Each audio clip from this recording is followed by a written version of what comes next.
ரோகிணியை பத்தின உண்மைகளை நம்ம மீனா எல்லார்கிட்டையும் சொல்லணும் அப்படின்னு சொல்லி யாரெல்லாம் நினைக்கிறீங்களோ அவங்களாம் நம்முடைய கலெக்ட் பண்ணிக்கோங்க. ஆமாங்க, ரோகிணியை பத்தின ஒரு மிகப்பெரிய விஷயம் இப்ப நம்ம மீனாவுக்கு கிடைச்சிருக்குது. ஆனாலும் மீனா என்ன பண்ணிட்டாங்க அப்படின்னா, ரோகிணிக்கு என் வாயால சொல்ல மாட்டேன் அப்படின்னு சொல்லி சத்தியம் பண்ணி கொடுத்துருக்காங்க. ஒருவேளை ரோகிணி நல்லவளா இருந்தா அவளை பத்தின ஒரு உண்மை தெரியுது அப்படின்னா மீனா யோசிக்கலாம். ஆனா ரோகிணி வந்து நல்லவளே கிடையாது அப்படிங்கும் போது எதற்காக மீனா இவ்வளவு தூரத்துக்கு யோசிக்கிறாங்க அப்படின்னு சொல்லி தெரியல. எவ்வளவு சீக்கிரம் முடியுமோ அவ்வளவு சீக்கிரம் இவளோட முகத்திரையை கிழிச்சாதான் ரொம்பவே நல்லா இருக்கும் அப்படின்னு சொல்லலாம். இல்ல அப்படின்னா வழக்கம் போல அவளோட ஆட்டத்தை ஆரம்பிச்சிருவா. அது போக இன்னொன்று என்ன பாத்தீங்க அப்படின்னா, மீனாவுக்கு இப்ப உண்மை தெரிஞ்சிருச்சு. மீனாவை நம்ம கண்காணிச்சுக்கிட்டே இருக்கணும். மீனா எங்கேயாவது யாருக்கிட்டையாவது உளர்ற மாதிரி தெரிஞ்சிச்சு அப்படின்னா அவளை போட்டு தள்ளிடணும் அப்படின்ற ஒரு முடிவுக்கு வந்துட்டான். ஏன்னா நிச்சயமா மீனா யாருக்கிட்டையும் சொல்ல மாட்டாங்க அப்படின்ற நம்பிக்கை ரோகிணிக்கு இருக்குது.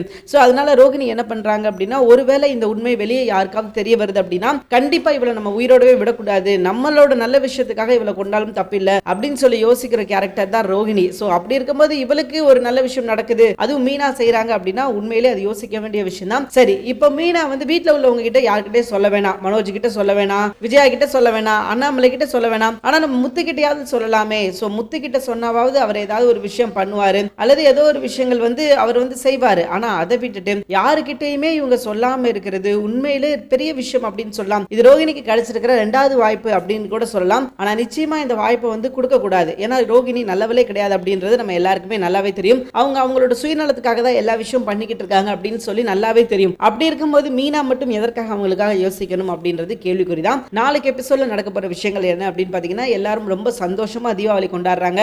அதே மாதிரி எல்லாருக்கும் சாப்பாடு போடுறாங்க. அப்புறம் பாத்தீங்கன்னா நம்ம கிருஷ், முத்து, மனோஜ் இவங்க எல்லாரும் சேர்ந்து வெடி போடுறாங்க. அண்ட் அதுக்கப்புறம் பாத்தீங்கன்னா கோயிலுக்கு போன விஷயங்கள் இது எல்லாமே அழகா போய்கிட்டு இருக்குது. மீனா மட்டும் ரொம்பவே சோகமாவே இருக்காங்க. அண்ட் அது போக அவங்களுக்கு வந்து ஒரு கில்ட்டி ஃபீல் இருக்குது. நம்ம இந்த குடும்பத்துக்கு துரோகம் பண்றோம், நம்ம வந்து உண்மையை மறைச்சிட்டோம். ஏன்னா லாஸ்ட் எபிசோடுக்கு முந்தின எபிசோட்ல வந்து அண்ணாமலை அதை தான் சொல்லியிருப்பாரு, ஒரு குடும்பத்துக்கு உண்மையா இருக்கணும் அப்படின்னா எந்த பொய்யும் அந்த குடும்பத்துல சொல்லக்கூடாது, மறைக்க கூடாது அப்படின்ற மாதிரி அவர் சொல்லியிருந்திருப்பாரு. சோ அதனால வேற மீனா ரொம்ப கில்ட்டியா இருப்பாங்க. சோ அதனால மீனா வந்து இதுக்கப்புறம் ஏதாவது ஒரு நல்ல முடிவு எடுத்து உண்மை என்ன அப்படின்ற விஷயத்த சொன்னாங்கன்னா ரொம்பவே நல்லா இருக்கும். அதை விட்டுட்டு இல்ல நான் வந்து கொடுத்த வாக்கு காப்பாற்ற போறேன், ரோஹிணி கிட்ட நான் சொல்ல மாட்டேன்னு சொல்லிட்டேன், அதனால நான் இந்த விஷயத்தை வெளியே சொல்ல மாட்டேன் அப்படின்னு சொல்லி இருந்தாங்க அப்படின்னா அது ரோஹிணிக்கு நல்லது. கண்டிப்பா ரோஹிணி வந்து அடுத்தடுத்து பிளான் போட்டுக்கிட்டே இருப்பாங்க. அதுவும் சும்மா இருக்க மாட்டாங்க, இவங்களுக்கு எதிராகவே போட ஆரம்பிச்சிருவாங்க. இவங்க என்னென்ன விஷயங்கள்லாம் பண்ணக்கூடாது நடக்கக்கூடாது அப்படின்னு சொல்லி நினைச்சிருக்காங்களோ மீனா அது எல்லாமே நடக்கும், அதை நடத்தி காமிச்சிருவாங்க. சோ இவங்க எவ்வளவு பெரிய ஒரு கேவலமான கேரக்டர் அப்படின்றது நம்ம எல்லாருக்குமே நல்லாவே தெரியும். இதுக்கப்புறம் அதே விஷயம் நடக்கக்கூடாது அப்படின்றது நம்மளோட ஆசை. சோ அதனால நம்ம மீனா எவ்வளவு சீக்கிரம் முடியுமோ அவ்வளவு சீக்கிரம் உண்மையை வந்து எல்லார்கிட்டையும் சொல்லணும். சோ எல்லார்கிட்டையும் மீன் முத்துக்கிட்டையாவது சொல்லணும். ஏன்னா முத்தாவது நிச்சயமா ஏதாவது ஹெல்ப் பண்ணுவாரு,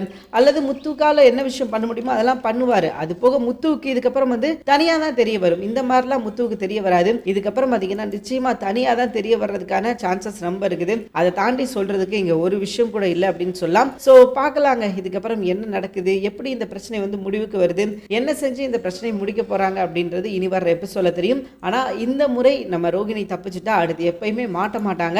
ஏன்னா அப்படியே பாத்தீங்கன்னா பழைய தூக்கி மீனா மேல போட்டுருவாங்க. மீனா தான் எல்லாத்துக்கும் காரணம், மீனாவுக்கு தெரிஞ்சுதான் எல்லா விஷயமும் நடக்குது அப்படின்ற மாதிரி சொல்லிட்டு அவங்க ஒதுங்கிடுவாங்க. சோ அந்த மாதிரி சம்பவங்கள் நடக்கக்கூடாது அப்படின்றது நம்மளோட ஆசை. தேங்க்யூ ஃபார் வாட்சிங். இந்த வீடியோ உங்களுக்கு பிடிச்சிருந்துச்சுன்னா மறக்காம லைக் பண்ணிக்கோங்க. நம்ம சேனல் நீங்க சப்ஸ்கிரைப் பண்ணாம இருந்தீங்கன்னா உடனே சப்ஸ்கிரைப் பண்ணிக்கோங்க. தேங்க்யூ.